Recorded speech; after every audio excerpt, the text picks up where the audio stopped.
Lakini Mheshimiwa Mbatia akisema kuhusu swala hili la kukopa, madeni haya kwa mwananchi wa kawaida anaweza kafikiri kwamba ndio tumeanza kukopa pale. Kumbe madeni ambayo yanalipwa pia ni madeni ambayo yamekopwa hata toka enzi ya serikali ya Nyerere. Nakubali kabisa. Madeni yanayolipwa sio ya serikali labda awamu hii au iliyopita, ni madeni ya kipindi kirefu. Na maisha yanabadilika. Maisha yanapanda kila kukicha. Gharama zinapanda. Unajua, hebu tuangalie hoja ya msingi hapa nini. Ukiangalia deni mpaka mwaka 2007 ilikuwa ambayo alishalipwa na nini, ilikuwa kwenye trilioni kama ilikuwa imebaki kwenye trilioni 8. Lakini 2007 mpaka leo tumekopa trilioni 25. Ndio maana tuko kwenye trilioni 33. Sasa tukiangalia deni lenyewe ambalo tumeshafikia 60% ya pato la taifa, limetumika vipi? Je, tumepanua barabara lango kuu la uchumi tukawekeza kwenye reli ya kati, ambayo reli ya kati sasa ingefunguka tukawa na usafiri wa reli unaoaminika? Je, tumeweza kuwekeza vizuri kwenye bandari? Sasa kukawa na kiungo kati ya bandari ya Dar es Salaam na reli yetu, usafirishaji ukawa ni mzuri. Ni kweli tunawekeza, tunapanua sana barabara. Leo hii zaidi ya 90% ya usafirishaji wote wa mizigo na abiria unatumia barabara, ambao ni kinyume chake wakati wa Tanzania Mwenyezi Mungu kwa mfano ametujalia ziwa Victoria na mambo mengi. Tunaenda kwenye masuala mengine ambayo sio topic yetu. Topic yetu ni swali langu bado hujalijibu kwamba je, mswada huu unakuja kwa wakati au umewahi sana kuja? Naomba unielewe vizuri. Ninapozungumzia bandari au ninapozungumzia bahari, ninapozungumzia reli, sasa hizo fedha ambazo tumekopa sisi zingekuwa zimewekezwa kwenye miundombinu mipana namna hiyo, sasa unaweza ukaona uchumi wako unaanza kukua kwa kasi, na unauona mtu wa kipato cha chini unamgusa.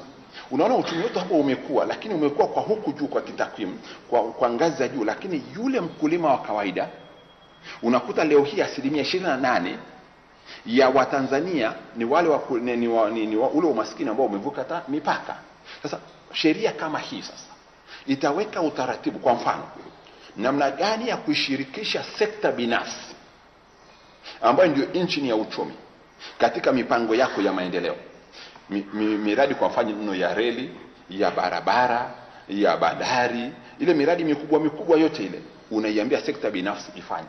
Kazi ya serikali sasa ni kutoa zile huduma za msingi za kukuza utu wa mwanadamu, kwa mfano kwenye elimu, huduma ya kukuza utu wa mwanadamu kwa mfano kwenye afya. Ukiangalia leo hiyo hospitali dawa ni za kusuasua ziko hoi bin tabani. Leo hii tunavyozungumza nenda kwenye hospitali zetu nyingine hazina dawa kabisa. Kwa hivyo unakuta sasa sheria hii kumbe ingesimamia serikali vizuri.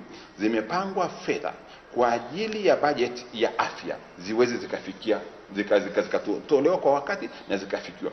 Zimetengenezwa kwa mujibu wa katiba fedha kwa ajili ya umeme vijijini, fedha kwa ajili ya matengenezo ya barabara, road fund, yani ile consolidated fund, yani mfuko, fedha zote zinaenda kwenye mfuko mkuu wa hazina, lakini zile ambazo imetungiwa sheria maalum ya bunge zinarudi kwa mujibu wa katiba ibara ya 135-36. Sasa ukiachanganya hayo yote kwa pamoja, una sheria sasa hapa ya budget itakuwa inaisimamia serikali. Kwa sababu tatizo kubwa lililoko hapa, budget inayopitishwa na bunge na matumizi yanayofanywa na serikali ni vitu tofauti. Kwa mfano, TBC inaweza ikapangiwa kwenye mwaka huu mnatakiwa mpewe bilioni 6. Lakini mnakuta mnamaliza mwaka mnapata bilioni 2 tu. Sasa zile bilioni nyingine 4 zimeenda wapi? Hakuna maelezo, hakuna hujui zimetolewa wapi. Kwa hivyo unakuta fedha shilingi 10,000 zimepangwa ziende TBC au ziende kwenye shirika fulani. Je, zimeenda shilingi 10,000? Sasa lazima kuwepo na sheria ya kusimamia masuala na utaratibu. Na unajua ukishaweka utaratibu na ukasimamia ule utaratibu na bajeti ikawa ni kioo cha mapato na matumizi, ni kioo cha kuiangalia serikali nidhamu ya matumizi. Nitakupa mfano mmoja tu haraka.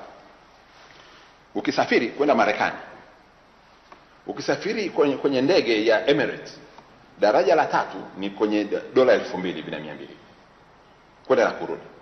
Daraja la kati au unasema business class ni kwenye $4,000 mpaka $5,000. Daraja 1500 hivi. Daraja la kwanza liko kwenye $6,000 karibu $7,000 daraja la kwanza. Sasa unasafiri, tumejiwekeaje nidhamu?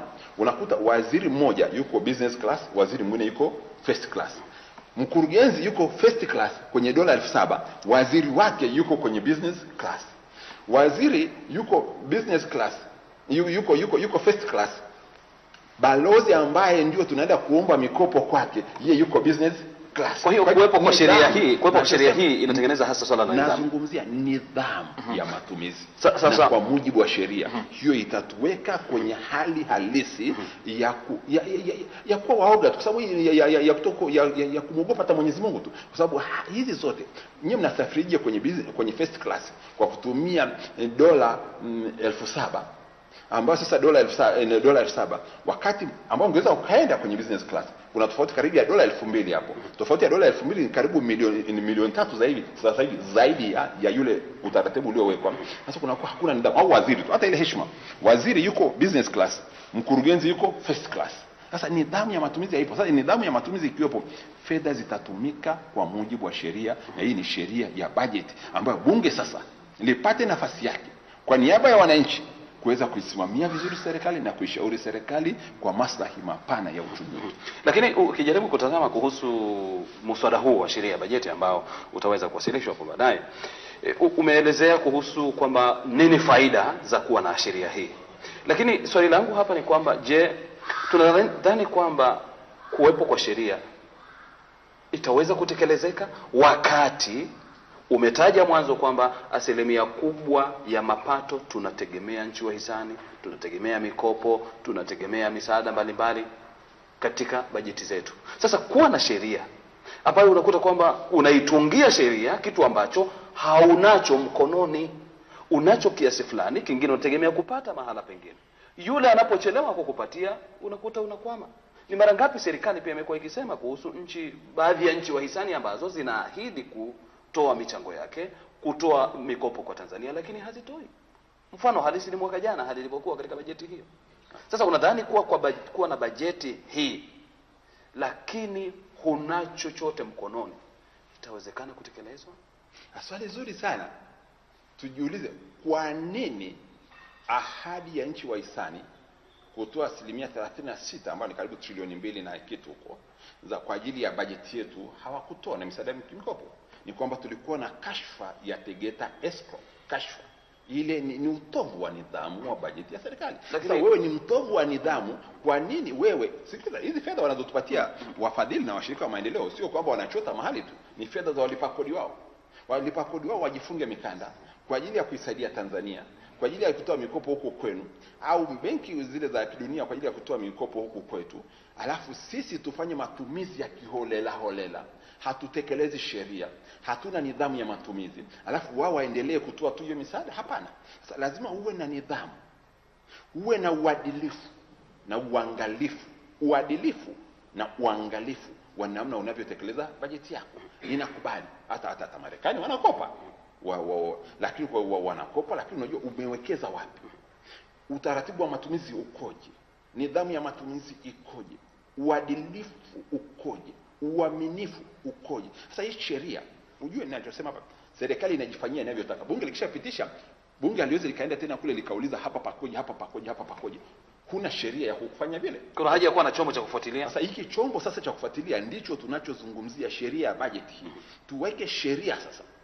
Serikali isipopeleka umeme kule Nyakitonto Kasulu vijijini, isipopeleka umeme kule Kagera Nkanda Kasulu vijijini, isipopeleka umeme labda kule Kigoma Kusini kule Kazura Mimba, uende huko ndani huko Munguruka na maeneo mengine, uwe na haki ya kuiuliza serikali, bajeti iliyopitishwa hapa ilikuwa ni hivi, zile fedha ziko wapi? Unaiwajibisha serikali. Sasa katiba itasimama hapo sasa, kwa mujibu wa katiba ibara 63, bunge kuisimamia na kuishauri serikali. Na sasa hapa kunayo sheria inayoweka huo utaratibu wa kuiambia serikali hapana, matumizi haya, kwa mfano safari za nje, siri yake ni bilioni 51, zikishatumika hakuna zaidi ya pale. Na namna gani zinatolewa? Kwa mfano mfuko wa bunge, mfuko wa mahakama, hii ni mihimili mikuu ya dola hii, inapewa fedha kwa mafungu yaliyokubalika na kwa wakati unaokubalika.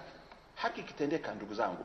Fikiria kwa mfano matumizi ya maabusu na wafungwa, wako karibu sijui ngapi sasa hivi, wako zaidi ya elfu ngapi, wako zaidi ya 1040 na kitu huko sasa hivi. Lakini kama mahakama ina fedha za kutosha, mfuko wa mwanasheria mkuu wa serikali bajeti yake hoi bin tabani, DPP bajeti yake hoi bin tabani.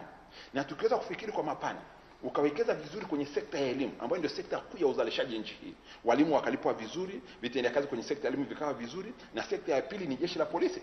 Polisi wakawekezwa kwa ajili ya haki za binadamu, wakaweza kulipwa vizuri, wakawa kwenye hali nzuri, wakaboreshwa vizuri, wakapewa pensheni vizuri, wanaona kweli ninalitumikia taifa langu vizuri. Sasa ukiweza kuziweka hizo vizuri, utaweza kuona kumbe mambo yako yakaenda vizuri, bunge likapewa mfuko wake vizuri, mahakama ikapewa mfuko wake vizuri, unaweza sasa ukaongoza na ukaona sasa uchumi, mwanadamu anafurahi, kazi inafanyika, unaona uchumi sasa, sekta binafsi unaishirikisha, ajira zinapatikana.